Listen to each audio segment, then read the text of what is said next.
Kutokana na changamoto ya malalamiko ambayo tumekuwa tukiipokea katika siku za hivi karibuni kwa baadhi ya wateja wetu kupitia mitandao ya kijamii wakilalamika kwamba imeonekana kwamba umeme unakuisha haraka, TANESCO tulichukua hatua ya kuwatafuta baadhi ya wateja na kwenda kuwatembelea kwenye maeneo yao ili kufanya ukaguzi wa mita zao na kujiridhisha ili basi tuweze kuwapa suluhu wateja wetu.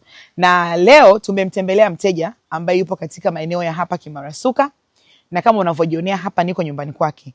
Katika hili eneo tulilofika, cha kwanza ambacho tumekiona kwanza matumizi holela ya umeme. Saizi ni mchana na taa kama unavyojionea inawaka. Lakini hatukuishia hapo, tukazungumza na mteja. Alikuwa amezima vifaa vyake ndani na tukamwambia aweze kuviwasha.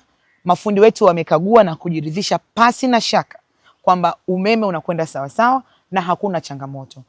Mteja wetu mmoja ana changamoto binafsi za mfumo wa wiring, kwa hiyo tumemshauri kuhakikisha kwamba anamwita fundi kuja kufanya mfumo upya vizuri. Kuna baadhi ya waya ambazo tumezikuta zinabeba umeme, na kisheria katika taratibu za kiumeme hizo nyaya haziruhusiwi kabisa kubeba umeme. Mteja huyo tapata changamoto ya kuona kwamba mita yake inaenda units nyingi kuliko uhalisia.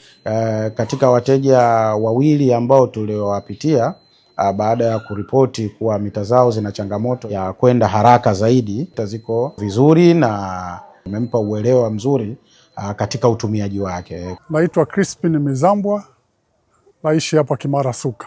Binti ambaye ni mpangaji wangu, baada ya kunipa taarifa hizo asubuhi, TANESCO wamechukua jukumu la haraka kufika, wamenikuta na wakafanya ukaguzi nikiwepo, na ile mitambo yao wakajaribu kuiweka kwenye mita. Nimehakikisha kwa kweli ni kitu ambacho kiko sahihi kitaalamu. Unaweza ukasema kwamba unaibiwa, lakini kumbe si kweli. Matumizi yako tofauti na unavyozungumza. Kwa hiyo jambo la msingi tu ninachoomba ni kwamba tujaribu kuwa makini na vifaa vyetu. Fundi kale kaangalia matumizi ya